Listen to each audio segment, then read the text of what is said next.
News Dhaka. বাংলাদেশে নিযুক্ত মার্কিন রাষ্ট্রদূত পিটার হাস বলেছেন, র্যাবের জবাবদিহিতা ও প্রয়োজনীয় সংস্কার আনা হলে নিষেধাজ্ঞা তুলে নেয়ার বিষয়টি পুনর্বিবেচনা করা হতে পারে। এ বিষয় নিয়ে একান্তে এবং খোলামেলা দুভাবে আলোচনা হয়েছে উল্লেখ করে রাষ্ট্রদূত বলেন, নিষেধাজ্ঞা এখনো বলবৎ আছে। রাজধানীতে এক অনুষ্ঠানে তিনি এসব কথা বলেন। সাম্প্রতিক রাজনৈতিক সহিংসতা সুষ্ঠু নির্বাচন অনুষ্ঠানের পথে বাধা সৃষ্টি করবে বলেও মন্তব্য করেন মার্কিন রাষ্ট্রদূত। নজরানা চৌধুরীর রিপোর্ট।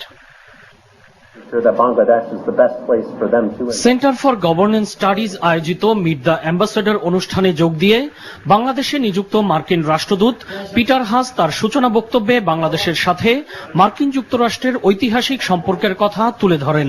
বাংলাদেশের সাথে শান্তি ও নিরাপত্তা, আর্থসামাজিক উন্নয়ন, গণতান্ত্রিক অগ্রযাত্রা এবং অর্থনৈতিক বিষয়ে দুই দেশের সহযোগিতা নিয়ে কথা বলেন তিনি। আগামী সংসদ নির্বাচনের এখনো 1 বছরেরও বেশি সময় বাকি থাকলেও নির্বাচনী প্রক্রিয়া শুরু হয়ে গেছে বলেও উল্লেখ করেন মার্কিন রাষ্ট্রদূত। মার্কিন যুক্তরাষ্ট্র নির্দিষ্ট কোনো রাজনৈতিক দলকে সমর্থন করে না। আমরা চাই একটি অবাধ ও সুষ্ঠু নির্বাচন, যেটি আন্তর্জাতিকভাবে গ্রহণযোগ্য হবে এবং বাংলাদেশের জনগণ যেখানে তাদের নিজেদের সরকার গঠন করার জন্য ভোট দিতে পারবেন। সাম্প্রতিক কিছু রাজনৈতিক সহিংসতার প্রেক্ষিতে বলতে চাই, রাজনৈতিক দলসমূহ, সরকার এবং আইন শৃঙ্খলা বাহিনী সবাইকে আইন মেনে চলা উচিত। সারা বিশ্বেই এখন হযবরল অবস্থা বিরাজ করছে উল্লেখ করে পিটার হাস কথা বলেন বাংলাদেশের জ্বালানি পরিস্থিতি নিয়েও। বলেন, বাংলাদেশ কোন দেশের কাছ থেকে জ্বালানি সংগ্রহ করবে এটা তাদের বিষয়। মহাপুলিশ পরিদর্শকের যুক্তরাষ্ট্র সফরের পর র্যাব সহ তাদের উপর মার্কিন নিষেধাজ্ঞা বলবৎ আছে কিনা এমন প্রশ্নের জবাবে মার্কিন রাষ্ট্রদূত বলেন, র্যাবের অতীত কর্মকাণ্ডের জবাবদিহিতা ও সংস্কার নিশ্চিত করা না হলে এই নিষেধাজ্ঞা থাকবে।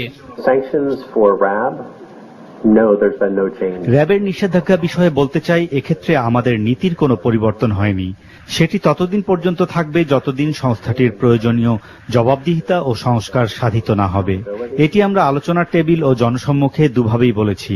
পুনর্ব্যক্ত করতে চাই যে এসব নিষেধাজ্ঞা কাউকে শাস্তি দেওয়ার জন্য নয়, শুধুমাত্র তাদের আচরণ পরিবর্তন করার জন্যই দেয়া হয়।